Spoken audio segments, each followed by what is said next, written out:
মুখে দিলেই যেন হাওয়ার মতো মিলিয়ে যায়। হ্যালো এভরিওয়ান, আজকের রেসিপিতে থাকছে সুজির রসবড়া। এই রসবড়াটা তৈরি করাও বেশ সহজ আর খেতেও কিন্তু ভীষণ মজার। মুখে দেওয়ার সাথে সাথে একদম তুলার মতো মিশিয়ে যায়। চলুন রেসিপিটি শেয়ার করি। সুজির রসবড়া তৈরির জন্য প্রথমে কিন্তু সুজিটাকে ভেজে নিতে হবে, আর তার জন্য এখানে আমি ভাজার জন্য ঘি ব্যবহার করেছি। চায়ের চামচে 4 চামচ ঘি দিয়েছি। আপনারা কিন্তু ঘি দিয়েই করবেন, কেননা এতে ফ্লেভারটা বেশ ভালো আসে। মেজারমেন্ট কাপের 1 কাপ পরিমাণে সুজি দিয়ে দিয়েছি, আর সুজিটাকে হালকা আঁচে ভেজে নিতে হবে। প্রথমে আমি ঘিয়ের সাথে খুব ভালোভাবে সুজিটাকে মিশিয়ে নিয়েছি। তারপর এ পর্যায়ে এখানে আমি 2 চা চামচ চিনি দিয়েছি, সামান্য একটু লবণ দিয়েছি, এলাচ গুঁড়ো দিয়েছি সামান্য একটু।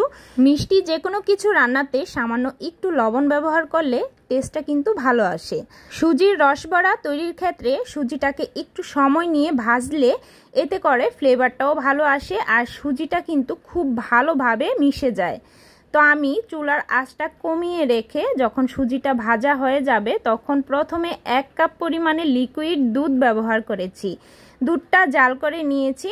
অবশ্যই আগে থেকে দুধটা জাল করে নিতে হবে। মোট 1 কাপ সুজির জন্য 2 কাপ দুধ ব্যবহার করেছি। আর যদি মনে হয় যে 2 কাপের থেকে আরেকটু দুধ বেশি লাগবে তাহলে অবশ্যই দিয়ে দিবেন। তো আমি একদম লো আছে ভালো করে মিশিয়ে নিয়েছি। আর মিশানোর পর দেখুন কি সুন্দর স্মুথ হয়ে গেছে। সুজির ডোটাকে নামিয়ে খুব ভালো করে ঠান্ডা করে নিয়ে তারপর এর সাথে অ্যাড করে দিব 4 চা চামচ গুঁড়া দুধ। যে কোনো মিষ্টি জাতীয় খাবারে গুঁড়া দুধের পরিমাণটা একটু দিলে টেস্টটা ভালো আসে। তো আমি খুব ভালো করে 10 মিনিট হাতে সময় নিয়ে খুব ভালো করে মেখে নিব, যতক্ষণ না পর্যন্ত একটু নরম হয়ে আসছে। আর খুব ভালোভাবে একটা ডোয়ে পরিণত করে মেখে নিচ্ছি। আর দেখুন উপরটা কত স্মুথ হয়ে গেছে, যেন রুটির ডো তৈরি করেছি। ঠিক এভাবেই ডোটা তৈরি করে নিতে হবে। সুজির এই ডোটাকে একটা সাইডে রেখে দিচ্ছি, এতে করে আরেকটু টেনে যাবে। সুজির রসবড়ার জন্য শিরাটা তৈরি করে নিচ্ছি। প্রথমেই একটা বোলে দিয়ে দিচ্ছি 2 কাপ পরিমাণে মেজারমেন্টের জল, নর্মাল জল এখানে ব্যবহার করেছি।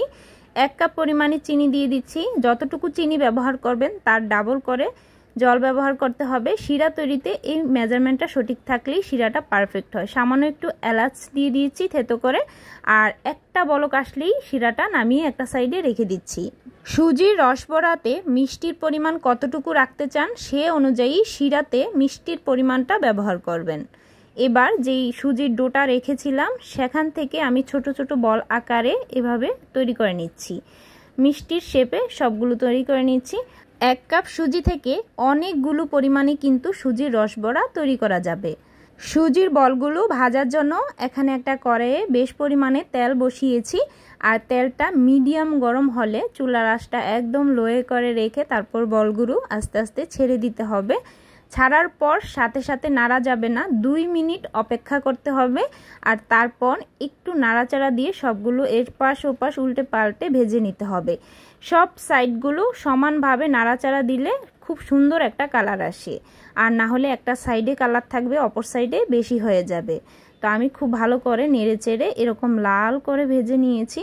একটু লাল করেই ভেজেছি, তাহলে যখন শিরাতে আমি এগুলো ডুবাবো তখন আর সেই কালারটা চলে যাবে না, সুন্দর একটা কালার থাকবে। সুজির বলগুলো ভেজে নেওয়ার সাথে সাথেই সে পাতলা শিরাতে ট্রান্সফার করে দিতে হবে। যে কোনো একটা গরম হতে হবে, হয়তো বলগুলো গরম থাকতে হবে, নয়তো শিরাটা হালকা গরম থাকতে হবে। তো যেহেতু এখানে আমার শিরাটা খুব ভালোভাবে ঠান্ডা হয়ে গেছে সেজন্য বলগুলো গরম অবস্থাতেই ছেড়ে দিতে হবে। শিরাতে দেওয়ার পর 10 মিনিট রেখে উঠিয়ে নিলেই হবে, এর বেশি কিন্তু রাখা যাবে না, না হলে বলগুলো বেশি নরম হয়ে যাবে। সুজির রসবড়াগুলো এতটাই রসে টইটুম্বর হয়েছে মুখে দেওয়ার সাথে সাথেই মিলিয়ে যাবে। অবশ্যই আপনারা ট্রাই করবেন, এত মজার হয়েছিল খেতে, ট্রাই না করলে বুঝতেই পারবেন না। আজকের মতো এ পর্যন্তই। সবাই ভালো থাকবেন, সুস্থ থাকবেন।